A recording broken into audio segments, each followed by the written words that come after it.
পাঁচবার বিধায়ক ছিলেন আশিস বন্দ্যোপাধ্যায়, অর্থাৎ প্রায় 25 বছর তিনি বিধায়ক ছিলেন। শুধুমাত্র তৃণমূল জমানাতেই নয়, এর আগে বামেদের সময়ও তিনি বিধায়ক ছিলেন।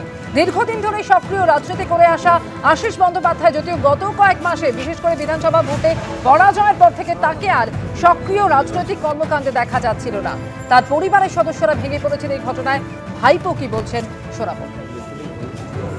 আমরা জোড়াত করে বলছি, আমরা রাজনীতিতে নাই, আমরা রাজনীতি পরিবারের ছেলে হয়ে যেটুকু হারিয়েছিলাম, এর থেকে আর বেদনাদায়ক কিছু হতে পারে না। আমরা কোনো রাজনীতি করতেও চাই না, রাজনীতিতে আমরা থাকতেও চাই না।